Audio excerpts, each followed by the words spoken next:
welcome আজি আমি পৰিবহন তন্ত্ৰৰ বিষয়ে আলোচনা কৰিম প্ৰত্যেক জীৱকে জীয়াই থাকিবৰ বাবে খাদ্য পানী আৰু অক্সিজেনৰ প্ৰয়োজন হয় আৰু এই খাদ্য পানী আৰু অক্সিজেন আমাৰ শৰীৰৰ প্ৰত্যেকটো অংগতে চলাচল কৰাত সহায় কৰে পৰিবহন তন্ত্ৰই তো আমি এটা উদাহৰণ চাই লম আমাৰ যদি মোবাইলটো বেয়া হয় তেতিয়াহলে আমি কি কৰোঁ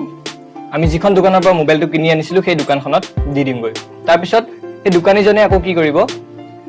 মোবাইলটোৰ যেটো সাৰ্ভিস সেন্টাৰ আছে স্যামসাঙৰ হলে স্যামসাং কেয়াৰ এনেকুৱা ধৰণত কি কৰিব পঠাই দিব তাৰ পিছত সেই সাৰ্ভিস সেন্টাৰে আকৌ ভাল কৰি মোবাইলটো দোকানখনলৈ পঠাই দিব এই তাৰ পিছতহে দোকানীজনে কি কৰে আকৌ আমাৰ ঘৰলৈ মোৰ হাতত মোবাইলটো পঠাই দিব ঠিক তেনেদৰে আমাৰ শৰীৰটো এনেকুৱাই হয় কামটো কি কৰে আমাৰ শৰীৰৰ বিভিন্ন অংগত কি হয় অশুদ্ধ তেজ অশুদ্ধ মানে আৰু বিশুদ্ধ দুটা শব্দ ব্যৱহাৰ কৰিম আমি এতিয়া অশুদ্ধ মানে হৈছে যিবোৰ তেজত কি নাথাকে অক্সিজেন বিহীন হয় মানে অক্সিজেন নাথাকে কাৰ্বন ডাই অক্সাইড হে থাকে আৰু বিশুদ্ধ বুলি ক'লে তোমালোকে বুজি পাবা যে যিবোৰ তেজত অক্সিজেন যুক্ত হৈ আছে তেতিয়া হলে কি কৈছিলো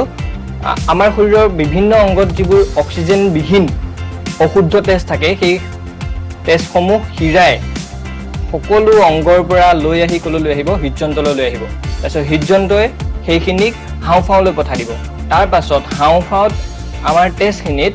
অক্সিজেন যোগ হৈ আকৌ হাওঁফাওঁলৈ হৃদযন্ত্ৰলৈ গুচি আহিব তাৰ পিছত হৃদযন্ত্ৰৰ পৰা ধমনীয়ে কি কৰিব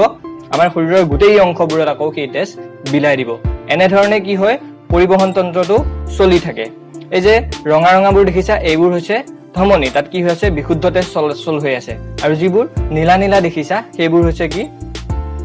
শিৰা তাত অশুদ্ধ তেজ অৰ্থাৎ অক্সিজেন বিহীন তেজ চলাচল হৈ আছে তাৰ পিছত হৃদযন্ত্ৰটো দেখিছাই হৃদযন্ত্ৰটো কি হৈছে চাৰিটা কোঠালিৰ দ্বাৰা ভাগ হৈ থাকে যাতে কি নহয় এই যে হাওঁফাওঁৰ পৰা বিশুদ্ধ তেজ আহিছিল মানে অক্সিজেন যুক্ত আৰু বিভিন্ন অংগৰ পৰা যি অক্সিজেন বিহীন তেজ আহিছিল এই তেজ যাতে মিক্স আপ নহয় মিলি নাযায় তাৰ বাবে কি হয় চাৰিটা কোঠালিত ভাগ হৈ থাকে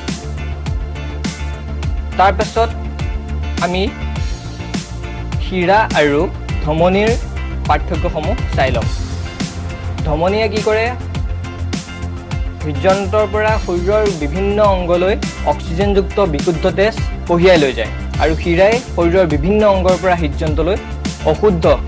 অৰ্থাৎ অক্সিজেনবিহীন কাৰ্বন ডাই অক্সাইড যুক্ত তেজ কঢ়িয়াই লৈ আহে